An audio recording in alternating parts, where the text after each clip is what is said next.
Hello friends, welcome to my YouTube channel. So friends, आज का topic है हमारा डायक। डायक क्या होता है एंड डायक का सिंबल क्या है, कंस्ट्रक्शन क्या है एंड वीआई कर्व क्या है। तो ये सब टॉपिक आज हम इस वीडियो में जानेंगे। तो चलिए फ्रेंड्स, अगर आपने हमारी इससे पहले वाली वीडियो नहीं देखी है तो जाकर देख लिए। उस वीडियो में हमने डिटेल में बताया है कि एससीआर क्या है, उसकी ट्रिगरिंग, कम्यूटेशन, सब कुछ हमने इनसे पहले वाली वीडियो में बताया है। अगर आपने नहीं देखी है तो लिंक डिस्क्रिप्शन में है, जाकर देख लीजिए। तो चलिए फ्रेंड्स, स्टार्ट करते हैं। ये है हमारा सिंबल ये हमारा ट्रांजिस्टर की तरह होता है। इसमें दो सिलिकॉन चिप होती है एंड दो टर्मिनल होते हैं। फर्स्ट है MT1 एंड सेकंड MT2। ये तो था इसका सिंबल एंड ये होती है इसकी कंस्ट्रक्शन में दो टर्मिनल होते हैं सेम एंड दो जंक्शन होते हैं J1 एंड J2। दो रीजनों से मिलकर बना होता है ये P1 N1।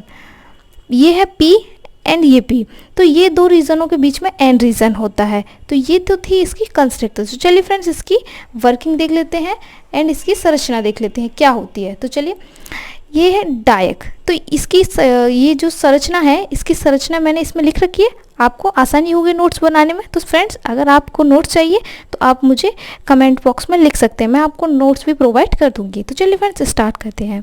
डायक एक 2 टर्मिनल तथा 3 लेयर वाली बाई डायरेक्शनल डिवाइस है।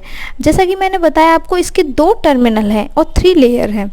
ये बाई डायरेक्शनल डिवाइस होती है जिसे AC वोल्टेज को किसी भी पोलरिटी पर ऑन किया जा सकता है। इसे किसी भी पोलरिटी पर, नेगेटिव एंड पॉजिटिव किसी भी पोलरिटी पर ऑन कर सकते हैं। डायक में 2 लीड सिलिकॉन चिप होती हैं, चिप के रीजन से जुड़ी रहती है। जैसा ये जो मैंने अभी आपको बताई थी, ये जो थी दोनों चिप, ये सिलिकॉन चिप होती हैं हमारी। अब क्या है, 2 P रीजन के बीच में एक N रीजन होता है। इस मैंने अभी बताया 2 P रीजन थे और उसके बीच में एक N रीजन था। डायक की संरचना कुछ ट्रांजिस्टर जैसी होती है, लेकिन इसमें ट्रांजिस्टर से 2 मुख्य अंतर होते हैं। अब इनमें क्या है, 2 डिफरेंस होते हैं ट्रांजिस्टर और डायक में। तो फर्स्ट है डिवाइस की सिमेट्रिकल प्रॉपर्टी के लिए दोनों P रीजन की संरचना एक समान होती है। दूसरा अंतर यह है कि बीच वाले N रीजन से कोई भी टर्मिनल नहीं लिया जाता। अब इसमें क्या होता है, डायक में इसमें N रीजन से कोई भी टर्मिनल नहीं लेते हैं हम। और इसके सिंबल में जो हमारी 2 चिप होती हैं वो एक समान होती हैं, उनमें कोई भी डिफरेंस नहीं होता है। तो चलिए अब VI कर्व देख लेते हैं डायक का। ये है हमारा VI कर्व। तो अब हम जानते हैं कि जब भी हम किसी भी चीज़ में सप्लाई देते हैं तो हमारी उसमें कुछ ना कुछ लॉस ज़रूर होते हैं। तो मतलब करंट का भी लॉस होगा। अब जब करंट का लॉस होगा तो उसमें हमारा ग्राफ बनेगा। तो ये है हमारी लीकेज करंट। तो यहाँ से हमारी लीकेज करंट क्या होती है, एक समान रूप से बढ़ती है, उसके बाद इस तरीके से ग्राफ आता है उसका, फिर कम होके फिर बढ़ जाती है उसी रूप में। अब ये है हमारी रिवर्स करंट। यहाँ हमारा वोल्टेज होता है, यहाँ वोल्टेज होता है, ये रिवर्स बायस में हमारी लीकेज करंट है। तो इस तरीके से ये हमारा ग्राफ होता है। ये हमारा वोल्टेज है -VBO, ये रिवर्स बायस में, और पॉजिटिव है पॉजिटिव VBO। तो ये है हमारा रिवर्स बायस में नहीं है, ये हमारा फर्स्ट क्वाड्रेंट है, ये थर्ड क्वाड्रेंट है। अब इसकी हम वर्किंग भी देख लेते हैं। वर्किंग क्या है, ये तो था हमारा कैरेक्टरिस्टिक या कर्व, इसे हम कर्व कहते हैं।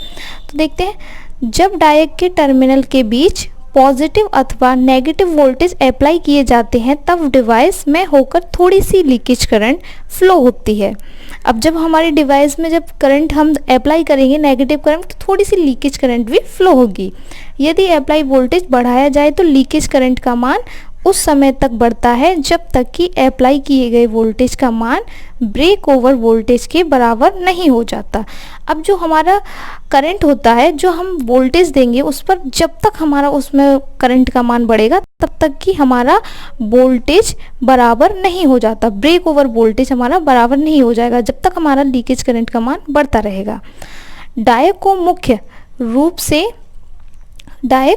रूप से लार्ज गेट करंट सप्लाई करने के लिए बनाया जाता है।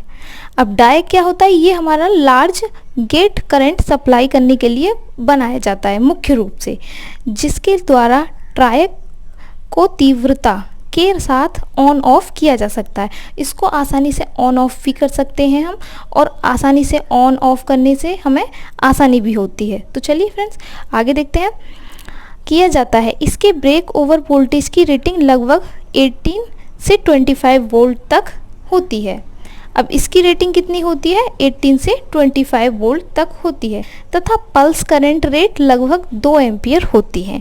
अब हम देख लेते हैं इसकी एप्लीकेशन। तो एप्लीकेशन क्या होती है, चलिए आगे देखते हैं। ये है हमारी डायक की एप्लीकेशन। एप्लीकेशन क्या होता है? उपयोग।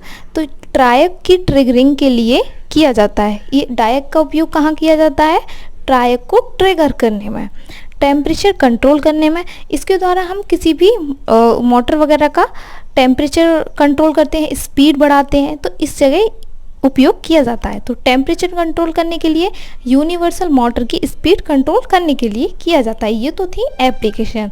तो चलिए फ्रेंड्स, मिलते हैं नेक्स्ट वीडियो में। Bye bye. अगले टॉपिक में हम बताएंगे आपको ट्रायक क्या होता है, ट्रायक के बारे में बताएंगे। तो चलिए फ्रेंड्स,